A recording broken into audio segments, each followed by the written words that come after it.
खबरों के साथ में आपके साथ गगन। वेब की खास सीरीज विदेश की बात गगन के साथ में आपका स्वागत है। बातें विदेश की तमाम खबरें और जानकारियों की होगी और इसी के साथ बात करेंगे विदेश की खबरों के साथ भारत के कनेक्शन की भी। आज के इस एपिसोड में हम बात करेंगे अमेरिका के उस प्लान की जिससे न सिर्फ चीन की टेंशन बढ़ी है बल्कि भारत की नजरें भी टिकी हुई है। आखिरकार क्या है अमेरिका का T2 प्लान? चीन की टेंशन बढ़ा रहा अमेरिका के T2 प्लान की आखिरकार रणनीति क्या है? क्या नए साल में चीन के राष्ट्रपति शी जिनपिंग को मिलेंगी नई चुनौतियां?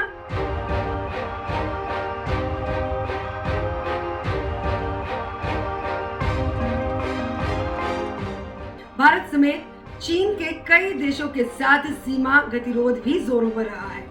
वो ऐसे में सवाल उठता है कि क्या ताइवान अमेरिका और चीन के बीच में टकराव का बड़ा कारण बन सकता है? यदि ऐसा होता है तो क्या क्वाड की चौकड़ी में अमेरिका का अहम साझेदार और हिंद महासागर में बड़ी ताकत रखने वाले भारत की भूमिका को नजरअंदाज करना मुमकिन होगा? अमेरिकी योजना का दूसरा अहम मोर्चा ताइवान ही क्यों है? ऐसे में सवाल ये भी कि क्या नए वर्ष में चीन और अमेरिका के बीच में संबंधों में नरमी आएगी या फिर गतिरोध बढ़ेगा? अमेरिका और चीन के संबंध किस दिशा में जाएंगे?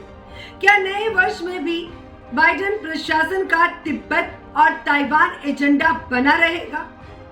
तिब्बत और ताइवान को लेकर चीन का क्या स्टैंड होगा? दरअसल चीन के राष्ट्रपति शी जिनपिंग के लिए नया साल टेंशन बढ़ाने वाला हो सकता है। ये टेंशन एक बार फिर से बढ़ते कोरोना केसेस को लेकर नहीं और ना ही 2022 में होने वाले पार्टी कांग्रेस के चुनाव है, बल्कि ये है अमेरिका का T2 प्लान।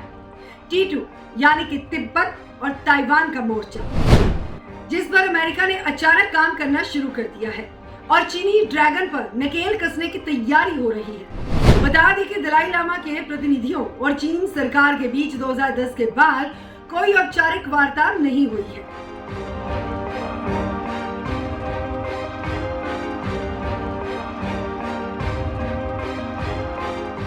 और इसी वार्ता का इंतजाम अमेरिका ने करने के लिए उजरा जया भारतीय मूल का एक अमेरिकी राजनयिक को जिम्मेदारी दी है और अमेरिका का ये फैसला चीन को बिल्कुल पसंद नहीं है। दरअसल उजरा के दादा भारत में स्वतंत्रता संग्राम सेनानी रहे।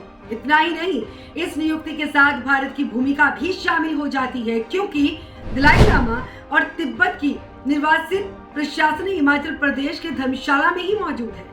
चीन ने जया की नियुक्ति का विरोध किया है। चीन का ये मानना है कि तिब्बत चीन का एक अंदरूनी मामला है, इस पर किसी बाहरी वार्ताकार या फिर दखल की गुंजाइश ही नहीं है। अमेरिकी रणनीति भारत के लिहाज से भी अहम हो जाती है क्योंकि तिब्बती धर्मगुरु और 14वें दलाई लामा बीते 60 से अधिक सालों से भारत में ही मौजूद है और वहीं पर बड़ी संख्या में तिब्बती शरणार्थी भी दशकों से भारत में बसे हैं। ऐसे में यदि तिब्बत के सवाल पर सियासत गरमाती है तो इस पर भारत की राय खास अहम मानी जाएगी और उधर चीन जहां अपनी मर्जी और सुविधा से नए दलाई लामा की नियुक्ति की बिसात बिछाने में जुटा है, वहीं पर धर्मशाला में मौजूदा दलाई लामा और निर्वासित तिब्बती प्रशासन ये साफ कर चुका है कि एक तरफा चीनी मनमानी से दलाई लामा की नियुक्ति को स्वीकार नहीं किया जा सकता।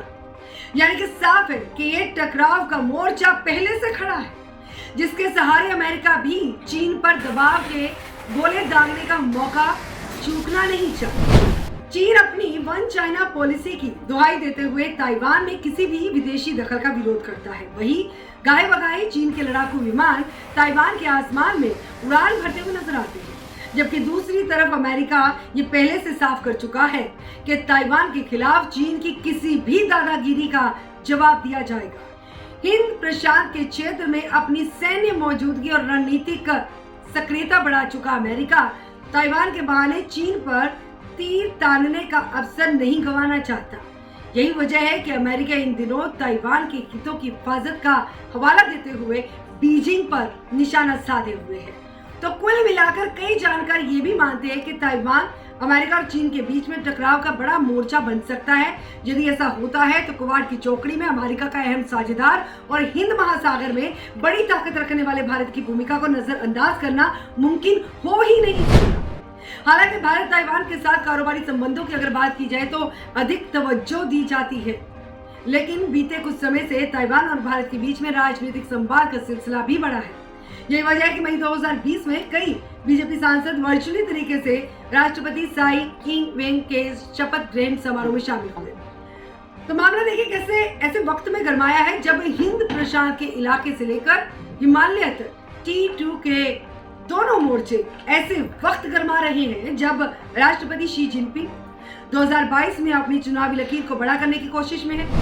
साल 2018 में राष्ट्रपति के कार्यकाल की समय सीमा का प्रावधान भी खत्म किए जाने के बाद उनका प्रयास 20वीं पार्टी कांग्रेस बैठक में अगला कार्यकाल हासिल करने का होगा। लेकिन तिब्बत से लेकर ताइवान के मोर्चे पर टकराव और हांगकांग से लेकर आर्थिक स्तर पर मौजूद चुनौतियां राष्ट्रपति शी के राष्ट्रपति के सपने को तोड़ सकते हैं। तो कुल मिलाकर आखिर में सवाल है कि चीन अब इन तमाम चुनौतियों के पार कैसे जा पाएगा। क्या होगा चीन का प्लान कि अमेरिका के हर वार का जवाब दे सके। आपको ये जानकारी कैसी लगी जरूर शेयर कीजिए। आज के एपिसोड में फिलहाल इतना ही। नमस्कार।